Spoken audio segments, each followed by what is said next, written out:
공부해 보도록 하겠습니다. 준비들 됐어요? 합시다. 일탈행위가 뭐냐? 그 의미에 대해서 이렇게 나와 있죠. 밑줄 한번 가볼까요? 사회에서 규정한 제도나 규범에서 벗어난 행위를 말한다 그랬습니다. 뭐 흔히들 그렇게 생각하죠, 그죠? 좀 이따 배우겠지만 상징적 상호작용론에 해당하는 낙인 이론에서는 약간 좀 다른 각도로 보긴 합니다만은 보편적으로는 뭐 규범을 어긋난 행위를 일탈이라고 되게 많이들 얘기를 하죠. 일상적으로. 그리고 제일 중요한 개념, 일탈은 상대적인 것이다. 그럼 뭐 시대나 사회마다 일탈이라는 건 상대적인 것이죠. 어느 사회냐, 어느 시대냐에 따라서. 근데 이거는 뭐 기능론이나 갈등론이나 뭐 상징적 상호작용론이나 다 인정하는 거죠. 뭐 일탈이라는 게, 그죠? 언제냐 어디냐에 따라 다르죠. 근데 특히 일탈의 상대성을 가장 강조하는 건 누구라고 했어요? 상징적 상호작용론자들이에요. 왜 그렇게 표현을 하냐면 기능론자나 갈등론자는 그냥 시간적 공간적으로 일탈이라는 규정은 상대적이다 이렇게만 얘기할 뿐인데, 상징적 상호작용론자들은 거기에 더해서 동일 시대 동일 장소에서도 똑같은, 객관적으로는 똑같은 행위가 일어났다 하더라도 그것을 사람들이 주관적으로 부정적인 의미를 부여하면 이게 일탈이 되고, 부정적인 의미 부여를 하지 않으면 일탈이 안 된다는 거예요. 그러니까 주관적인 의미 부여에 따라서도 일탈은 상대적이다 라는 것까지 부가해서 설명을 하는 거죠. 그만큼 일탈의 상대성을 가장 강조하는 것은 상징적 상호작용론이다. 그렇다고 해서 기능론이나 갈등론이 그 상대성을 부정하는 건 아니다. 알겠지? 부정하는 거는 아니다라고 생각해 주시면 좋겠네요. 됐어요. 그리고 일탈을 바라보는 이제 거시적인 기능론과 갈등론, 또 미시적 관점, 상징적 상호작용론이 어떻게 일탈을 바라보는지 한번 정리하고 가겠습니다. 이거는 이미 그 기능론, 갈등론, 상상론 할 때 했었던 얘기이기 때문에 간략하게만 정리할게요. 자, 기능론자들은 이렇게 생각해요. 사회의 각 부분들이 상호 의존적인 기능을 제대로 수행하지 못해서 이 유기체적인 질서와 조화가 일시적으로 파괴된 상태, 뭐 이렇게 이제 규정을 해요.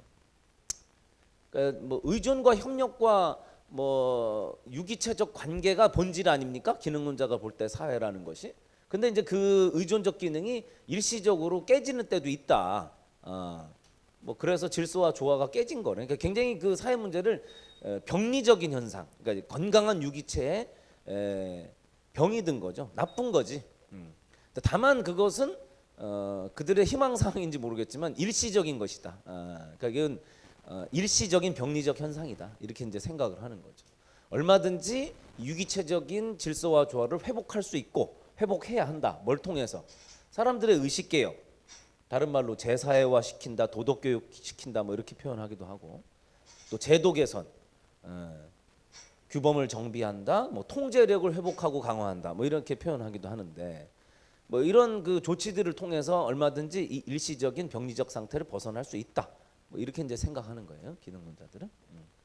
대표적으로 오늘 공부하게 될 아노미론이 있습니다. 이거 말고 나머지는요, 그냥 선생님이 그 참고적으로 써놓은 거니까 우리 고등 교과에서는 뭐 이렇게 다양한 기능론적인 일탈행위론들을 다 다루지는 않습니다. 이제 아노미론만 잘 기억하면 되겠고, 오늘은 듀르켐과 머튼의 아노미론에 대해서 공부를 할 거예요.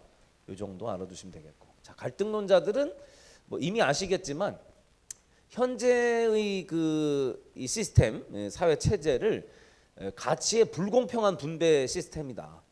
착취와 억압에 의한 수탈적 관계가 본질이고, 그것에 의해서 사회 문제는 안 발생할래야 안 발생할 수가 없는 필연의 결과물이다.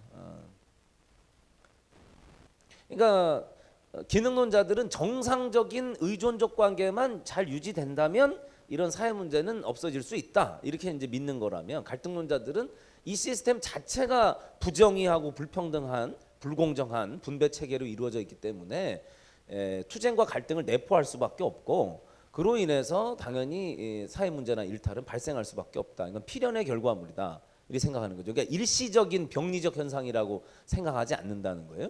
그럼 해결책도 단 하나다. 사회 구조 자체에 근본적인 변형 말고는 방법이 없다는 거예요. 자본주의 체제 하에서 발생하는 수없이 많은 사회 문제와 일탈들은 자본주의 체제 자체의 변혁이 없이는 해결이 안 된다는 거죠. 자본주의 체제를 놔둔 상태에서 의식을 개혁한다던가 뭐 제도 개선을 한다던가 하는 건 다 깃털 뽑는 거다. 본질적인 변화가 아니면 이것은 혁파될 수 있는 내용이 아니다. 이렇게 이제 이 사람들 생각하는 거죠. 역시 뭐 다양한 사회학의 이론들이 있는데 이런 건 뭐 다루진 않습니다. 갈등론은 그냥 요 정도까지만 해요. 갈등론을 교과서에서 너무 많이 다루는 것은 좋지 않다고 판단하는 것 같아요. 사회문화 교과서에서 갈등론의 내용이 차지하는 비중이 점점 줄고 있어요. 예전에는 이게 다 했거든요. 근데 이제 지금은 점점 줄어서 갈등론이 여기까지만 이렇게 합니다. 좀 그래요. 사회학에서는 이 사람들 공부하는 게 또 백미인데 재밌거든 이 사람들이. 사회를 연락가요. 근데 뭐 여기까지만 그만 까라 이런 얘기죠. 상징적 상호작용론자들은 타인과의 상호작용 과정에서 일탈이 발생한다는 점에 초점을 두는 미시적 관점이죠. 그러니까 한 개인이 어떻게 하다가 일탈자로 되어가느냐 하는 이런 미시적 상황 그 자체에 관심이 있다. 기능론과 갈등론은 뭐 자본주의 체제가 어떻다 저떻다 이렇게 얘기를 하는데 이 사람들은 뭐 그런 문제는 관심이 없어요. 그냥 개개인 사이에 상호작용 과정에서 일탈이 어떤 식으로 파생되는가 여기에 초점을 맞추고 있다. 그래서 뭐 이따가 이건 낙인 이론 공부하면서 할 거고요. 낙인 이론이 가장 대표적입니다. 그 다음에 이제 차별적 교제 이론도 넓게 보아 상징적 상호작용론적 관점과 관계 있다 이렇게 얘기를 하는데 이거는 여러분들이 차교론, 선생님 앞으로 줄여서 차교론이라고 할게요. 이 차교론은 상징적 상호작용론이다 이렇게 너무 단정하실 필요는 없어요. 이렇게 단정이 돼 있는 교재들이 있던데 우리 교과서에 실려 있는 우리 사회문화 고등 교과에 실려 있는 차별적 교제 이론이 서덜랜드라는 사회학자가 있어요. 이 사람의 일탈행위론이 여기에 실려 있기 때문에 그런 거지. 그 위에 기능론도 잠깐 봐봐. 기능론에도 관련 이론에 차별적 교제 이론 들어있죠. 거기도 차별적 교제 이론 들어있죠. 일탈 하위 문화론이라고 있어요. 그것도 차별적 교제론하고 아주 뭐 거의 같은 내용인데 그건 또 기능론자들이 또 주장한 내용이기도 해요. 그래서 뭐 차교론이 뭐 미시냐 것이냐 이런 건 묻지도 않거니와 뭐 그렇게 중요하게 다루진 않습니다. 다루진 않으니까 그냥 우리는 서덜랜드의 차별적 교제 이론이 상징적 상호작용론에 부합한다. 이 사람이 상상론자거든요. 그래서 이제 이렇게 포함은 시켜놨는데 그 분류가 그렇게 중요한 건 아닙니다. 단정 지을 수 있는 것도 아니고 학자에 따라서 좀 다르기 때문에. 그래서 뭐 대강은 이렇고요. 이제 본론으로 들어가서 85페이지 별표 좀 많이 쳐야 되겠죠. 아노미론, 낙인이론, 차교론 요 세 개 이론을 우리가 공부를 합니다. 수능에서 상당히 뭐 빈출 주제고. 그러고 보니까 20년째 한 번도 빠진 적은 없었던 것 같아요. 그리고 직전 수능에서 상당히 어려운 문제로 출제가 됐습니다. 이따 뒤에 문제 풀어보겠습니다만은 좀 더 까탈스러운 문제가 나왔어요.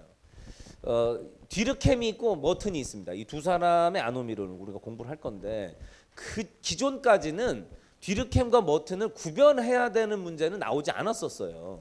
그냥 통으로 아노미론이 어떻다 이렇게만 이제 나왔었는데 이게 이제 문제가 어려워지면 디르켐과 그 머튼의 아노미론도 식별을 해야만 풀 수 있는 문제가 나올 가능성이 있다. 선생님 이제 특히 십지선다 비밀특강이나 파이널에서 선생님 여러 차례 강조를 했는데 나왔더라고요, 실제로. 그러니까 이 머튼의 아노미론이라고 해놓고 디르켐의 아노미론을 집어넣어가지고 이건 아니다.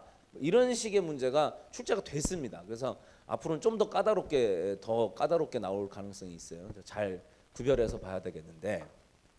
일단 아노미론은 기능론입니다. 기능론에 해당한다. 거시적 관점이라는 사실을 잊지 마시고. 그럼 아노미라는 말의 의미가 뭐냐? 한 사회 아노미라는 게 가치관의 붕괴래요. 가치관의 붕괴.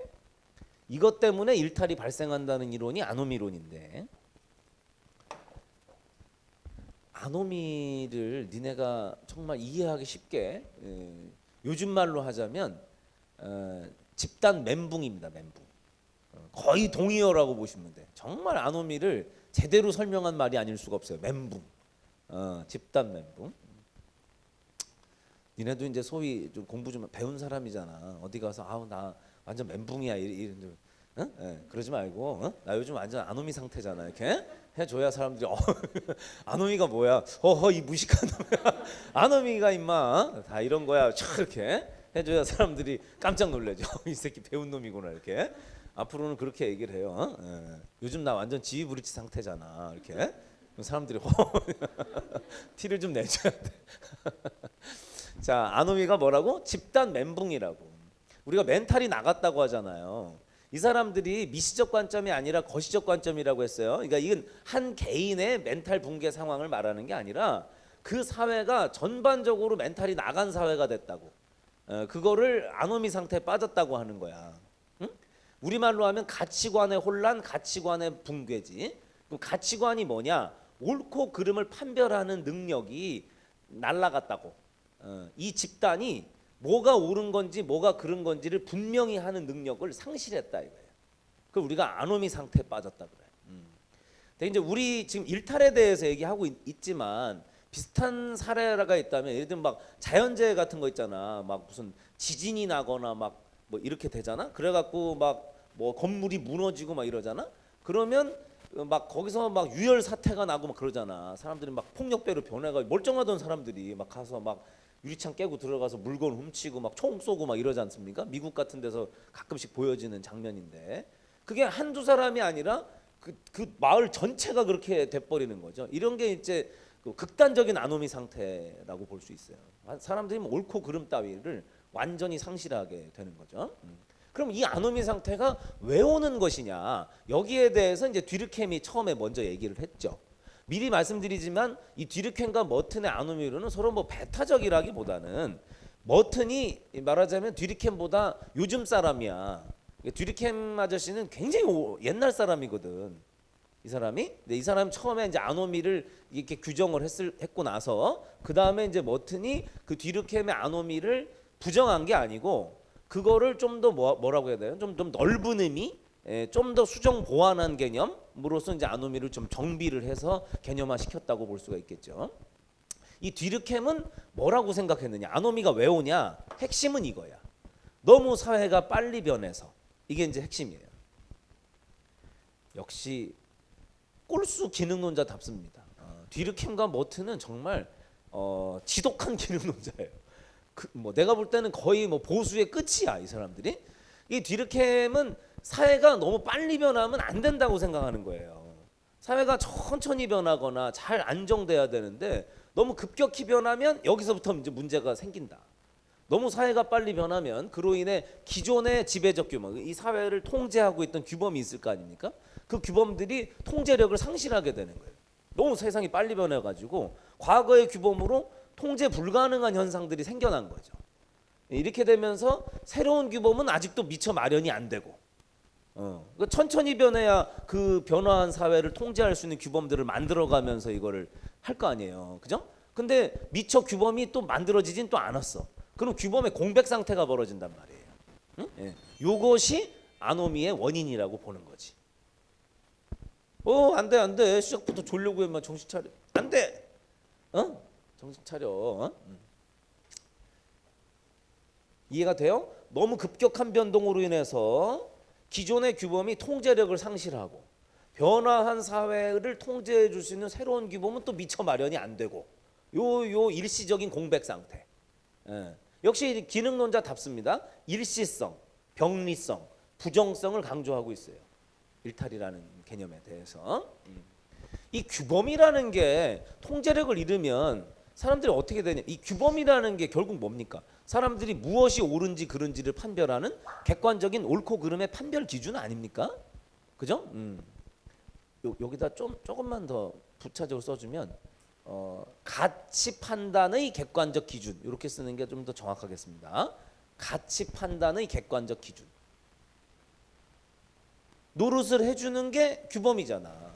여러분들도 매번 이것이 옳은 일인지 그른 일인지를 막 한참 사고하고 통찰하면서 판단하며 삽니까? 그럴 수는 없잖아요. 그러니까 사회가 규범을 딱 만들어주면 우리는 이제 그 규범을 어기면 이건 나쁜 일이고 이 규범을 지키면은 이건 좋은 일이다. 이렇게 이제 생각하면서 살지 않습니까? 편리하게.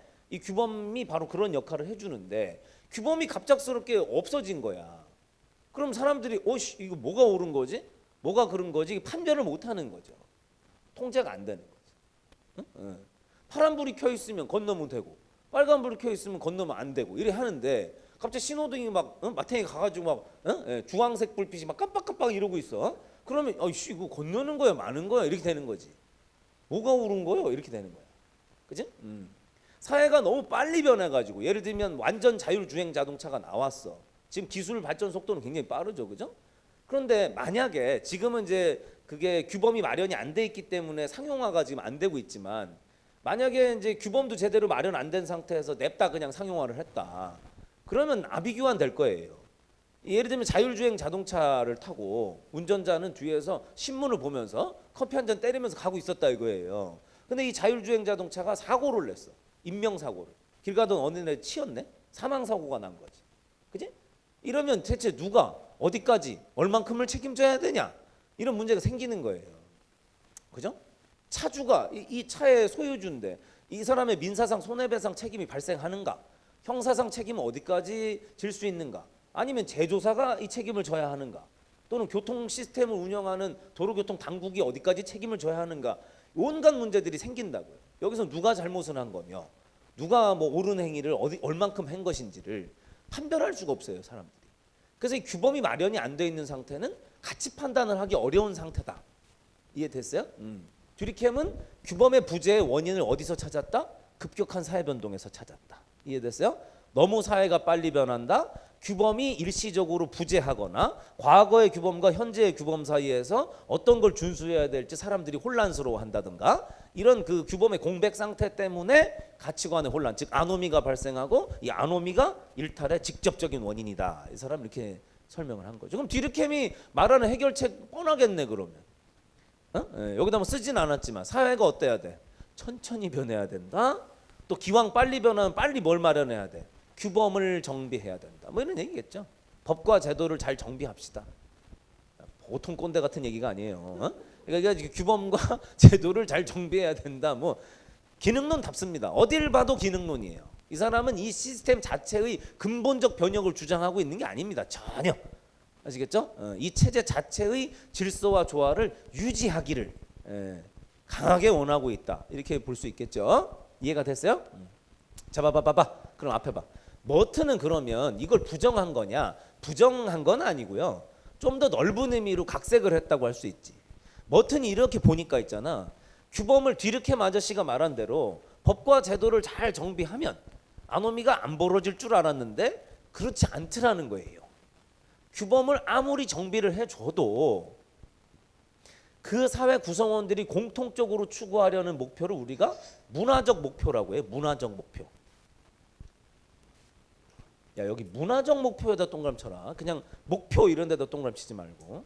너무 요약을 하려다가 머튼은 아노미를 목표와 수단의 불일치라고 봤어요. 그러니까 틀린 말은 아닌데 그러니까 무슨 목표? 거기에 빠지면은 말이 좀 이상해져요. 얘들아, 이게 지금 거시적 관점 기능론이라고 했지? 그냥 개개인의 상황을 표현하는 말이 아니야. 개인마다 목표는 다르겠지. 누구는 뭐 난 의사가 되고 싶어요. 뭐 나는 변호사가 될 거야. 뭐 나는 검사가 될 거야. 뭐 난 바나나가 될 거야. 뭐 바나나가 왜 나오는 거예요? 다양한 개개인의 목표 의식이 있을 거라고. 근데 그걸 말하는 게 아니라 한 사회 구성원의 공통된 목적. 그러니까 뭐 이렇게 그런 걸 우리가 문화적인 목표라고 해요. 예를 들면 이런 거 봐봐. 지금 여기 앉아 있는 모든 사람들은 다 수능 점수 좋게 받길 원하죠. 이게 지금 개개인마다 개별적인 목표입니까? 그게 아니라 아주 집단화된 목표죠. 굉장히 많은 사람들이 그 하나를 원하고 있는 거예요. 그런 거 우리가 문화적 목표라고 해요. 대한민국 40대 50대 가장들의 문화적 목표다 그러면 뭐 조그맣지만 서울에 내 집 마련 하나 하는 거. 그래서 자식들 그냥 뭐 이렇게 공부 엄청나게 잘 못해도 건강하게 안전한 환경에서 키울 수 있는 거. 뭐 이런 거 있잖아요. 이런 걸 우리가 문화적 목표라고 하는 거예요. 한 사회 구성원들의 문화적 목표다. 근데 그 문화적 목표를 달성할 수 있는 제도화된 수단이 너무 많은 사람에게 주어져 있지 않아. 그러면 옳고 그름을 판별할 겨를이 없다는 거예요, 사람들이. 아무리 제도와 법을 잘 정비해도. 그러니까 뒤르켐에 대한 어떤 보완적인 개념이라고 할 수 있겠죠. 그러니까 뒤르켐은 물론 머튼도 너무 사회가 빨리 변해서 규범이 제 역할을 못하고 작동을 못하면은 아놈이 온다고 봤어요. 그건 뭐 뒤르켐이 이미 한 얘기니까 이건 수용하되, 뒤르켐 말에 따르면 그럼 규범만 잘 정비해주면 문제가 없어진다는 건데 그렇지 않다는 거예요. 예? 아무리 부동산 관련된 법규와 제도가 완벽하게 잘 정리가 돼 있어도 내 집 마련 서울에서 한번 해보고 싶은 40, 50대 가장들 중에 거의 대다수가 그 문화적 목표를 달성할 가능성이 너무 없어. 그걸 합법적으로 달성할 방법이 없다라고 돼 있으면 아무리 제도 규범 정비하면 뭐하냐 이거예요. 사람들이 그런 상황에서 옳고 그름이 어딨어. 전 국민 다 투기꾼 돼 있는 거지. 그지? 적어도 선생님이 부동산 문제에 국한돼서 보자면 대한민국 사람들은 다 아놈이에요. 집단 멘붕에 빠져 있는 거야. 그렇지 않습니까? 야, 여기서 옳고 그름을 제대로 분별하는 사람이 어딨냐. 대한민국 국민 중에 여건만 되면 부동산 투기하려고 하지. 정말 집을 뭐 거주의 수단일 뿐 이건 투자나 투기의 대상이 아닙니다. 이 말을 모두가 신뢰하면서 그것이 옳다고 믿고 실천하고 삽니까? 아니잖아요. 그죠? 예. 그 왜 그렇게 된 거예요? 우리가 옳고 그름을 분별을 못하게 된 이유가 뭐야? 원래 부도덕한 애들이라서? 응? 예. 그게 아니라 어느 한 포유류가 자신의 새끼들을 거느리고 거주할 수 있는 공간을 마련하는데 일생의 모든 노동을 투입하고도 그게 안 되는 이런 상황은 이게 더 엽기적인 상황인 거죠. 그렇지 않습니까? 동굴 속에서 살기 시작한 구석기 시대 이래 지금 인류가 처음 맞는 상황인 거예요. 이게 자기 거주 공간을 마련하는데 불가능하다. 이런 상황은. 그죠? 치명적인 거. 우리 의식주가 필수라고 하는 거 아닙니까? 옷도 있고 밥도 있는데 집이 없는 거예요. 의식주가 해결이 안 나는 상태인 거예요. 이런 걸 우리가 빈곤이라고 하는 거예요. 빈곤. 의식주가 해결이 안 나는 상태를 빈곤이라고 하는 거예요. 이거 얼마나 치명적인 상황입니까? 그죠? 이해됐어요? 누가 법규를 준수하라고 누구한테 강요할 수 있단 말입니까? 여기서. 아유 부동산 투기하지 마세요. 이 말이 지금 씨가 맥힙니까? 대한민국 사람들에게? 그죠? 여러분들도 마찬가지야. 아닌 척 웃고 있지만 어떻게 강남에 뭐를 사야 돼 이거 다 이렇게 생각하고 있지. 그렇지 않습니까? 이게 문제라는 거예요. 그래서 이 사람이 강조하려는 건 뭐예요? 문화적 목표를 달성할 수 있는 제도적 수단을 제공해 줘야 된다니까요. 규범만 마련한다고 되는 게 아니야. 이 공통의 문화적 목표를 달성할 수 있는 방법이 더 많은 사람에게 주어져야죠. 물론 모두가 다 충족하라는 얘기는 아니에요. 뭐튼도. 근데 절대 다수에게, 적어도 절대 다수에게 이 문화적 목표를 달성할 수 있는 합법적 수단이 가용 가능한 수단으로서 존재해야지 된다. 그렇지 않으면 옳고 그름 따위를 판별할 겨를이 어딨냐. 선생님이 이게 아노미의 사례는 아닙니다만 개인을 빗대서 얘기하자면 이건 집단 멘붕이니까 개인의 멘붕 상황을 말하는 뜻은 아닙니다만 그냥 개인을 빗대서 말하자면 이런 거예요. 신호등을 깔아주면 뭐 하냐는 거예요. 뒤르켐 아저씨 말에 따르면 신호등을 깔아주면 무단횡단 안 한다는 얘기거든요. 규범이 딱 이렇게 있으니까 파란불 켜지면 그때 건너면 돼 이렇게 규범을 만들어주면 된다. 이게 뒤르켐 아저씨 얘기라면 신호등이 있어도 무단횡단하는 새끼들은 나온다는 거예요. 왜? 급하니까. 지금 똥 마려 죽겠어. 빨간불이 켜 있어. 그렇다고 파란불 켜질 때까지 기다리냐? 뛰어간다 이거예요. 이해됐어? 뛰어간다. 그러니까 결국은 그 사람의 개인으로 치자면 간절한 목표가 있다면 거기에 아무리 규범을 깔아줘도 그걸 준수할 겨를이 없는 사람들이 되면 소용이 없다는 거예요. 멋진 얘기는 그거예요. 선생님 그냥 예시로 빗대서 얘기한 겁니다. 이거를 한 개인의 아놈이군 뭐 이렇게 표현하는 거 그 자체가 어폐야. 개인의 아놈이 이런 말은 없는 거예요. 사회의 멘탈 붕괴를 말하는 거니까. 이해가 됐어? 뭐 대단한 얘기 같지만 뭐 우리가 다 이미 그렇게 생각하고 있는 거 아니에요? 이거 뭐 제도도 잘 정비해야 되고 또 문화적 목표를 달성할 수 있는 적절한 수단을 제공해라. 한가한 소리 하고 앉아 있는데 누가 몰라? 이 뭐 당연한 얘기인데 정리하자면 그렇다는 얘기죠. 정리하자면 머튼의 주장은 이러하다. 됐어? 여기 뭐 한 줄 더 있지만 뭐 가치관 교육 잘 시키고 이건 뭐 기능론자들이 늘 하는 얘기고 이건 머튼이나 뒤르켐을 가려서 할 얘기는 아니고. 됐습니까? 이렇게 말씀드릴 수 있습니다. 잘 정리가 됐길 바랍니다. 자, 다음 낙인 이론을 좀 살펴볼게요. 낙인 이론. 이 낙인 이론은 상징적 상호작용론에서 파생됐다 그랬어요. 밑줄 한번 그어볼까요? 특정인의 행위에 대해서 타인들이 일탈이라고 낙인을 가하거나 동일한 행위임에도 불구하고 본인만 차별적인 제재를 당하면 자기 스스로도 자기를 일탈자로서 부정적인 자아를 형성하는 거예요. 이퀄. 낙인을 가했다는 말이랑 차별적인 제재를 당했다는 말이랑 같은 말이라는 것 같아요. 니네 좀 이따가 차별적인 교제랑 헷갈리지 마라. 교제는 사귀는 거고 교제. 제재는 이게 처벌이나 뭘 억압을 가했다 이런 얘기잖아요. 그게 무슨 얘기냐면 얘도 껌을 씹고 얘도 껌을 씹었는데 얘가 껌 씹을 때는 아유 밥 먹고 입 청소하나 봐. 아주 깔끔한 친구네. 근데 얘가 껌을 씹으면 아유 껌 좀 씹었냐? 아유 껌 씹는 자세 좀 봐 이 새끼 이거. 얘한테만 부정적으로 자꾸 평가를 하는 거예요. 이게 일종의 낙인이죠 낙인. 그러니까 이게 뭐 크게 다른 말은 아니라는 얘기지. 얘만 무슨 행동을 하면은 하여튼 부정적인 의미를 부여하는 거야. 낙인의 효과죠. 차별적인 제재. 유사한 개념이라고 보시면 돼요. 이게 자꾸 반복되잖아? 그럼 어떻게 된다? 자기 스스로를 부정적인 자아로 여기게 된다는 거예요. 우리 상상론자들 하는 말 있잖아요. 거울 속에 비친 자아 뭐 이런 거. 결국은 타인들이 자기를 자꾸 일탈자라고 하니까. 그러면 나는 문제가 있는 애구나 하고 자란다고 어릴 때부터. 걸음걸이가 달라진다고. 응? 일탈자 처음 봐? 확 무는 수가 있어. 이렇게. 점점 자기 스스로가 부정적인 자아로 형성되면서 일탈을 더 심화하게 된다. 2차적인 일탈을.